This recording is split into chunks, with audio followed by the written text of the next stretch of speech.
মাঘ মাসের শুক্লা পঞ্চমী তথা শ্রীপঞ্চমী বাঙালির ঘরে ঘরে এবং শিক্ষা প্রতিষ্ঠানে বাগদেবীর আরাধনার প্রস্তুতি এখন তুঙ্গে। তবে বর্তমানের এই জমকালো প্রতিমা পূজার রূপটি খুব বেশি প্রাচীন নয়। বৈদিক যুগে সরস্বতী ছিলেন মূলত এক প্রবাহমান নদী।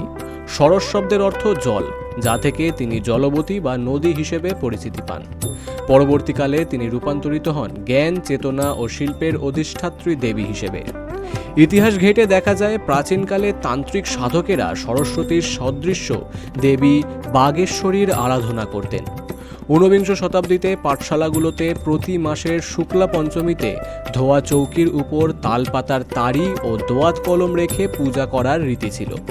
গ্রামাঞ্চলে বিংশ শতাব্দী পর্যন্ত এই প্রথা চললেও শহরের ধনাঢ্য ব্যক্তিদের বাড়িতেই প্রথম প্রতিমা পূজার চল শুরু হয়। আধুনিক শিক্ষা প্রতিষ্ঠানগুলোতে সরস্বতী পূজার ব্যাপক প্রচলন ঘটে বিংশ শতাব্দীর প্রথমার্ধে। এই পূজার আচার অনুষ্ঠানে রয়েছে কিছু অনন্য বৈশিষ্ট্য। শাস্ত্রীয় বিধান মেনে সকালে পূজার পাশাপাশি প্রয়োজন হয় বিশেষ উপচার। আমের মুকুল, অভ্র আবির, জবের শীষ এবং বাসন্তী রঙের গাঁদা ফুল।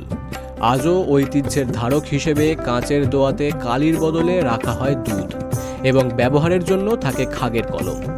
পূজার দিন ছাত্রছাত্রীদের কাছে পড়াশোনা ও লেখা নিষিদ্ধ, আর লোকাচার মেনে প্রসাদী কুল না খেয়ে এই দিন কুল ভক্ষণ করা বারণ। ছোটদের হাতে খড়ির মাধ্যমে বিদ্যা জীবন শুরু করা, দল বেঁধে পুষ্পাঞ্জলি দেওয়া এবং সবশেষে স্কুল কলেজের মাঠে পাত পেরে খিচুড়ি ভোগ খাওয়া। এই উৎসব বাঙালির কাছে কেবল ধর্মীয় অনুষ্ঠান নয়, বরং এক অনাবিল আবেগ ও নস্টালজিয়া। অতীতে বিসর্জনকে কেন্দ্র করে আতশবাজির যে জৌলুস ছিল তা হয়তো কিছুটা কমেছে, কিন্তু বাসন্তী রঙের শাড়ি আর পাঞ্জাবিতে বিদ্যার্থীদের ভিড় আজও এই পূজার শ্রেষ্ঠ আকর্ষণ হিসেবেই টিকে রয়েছে। Bureau report, big news Bangla.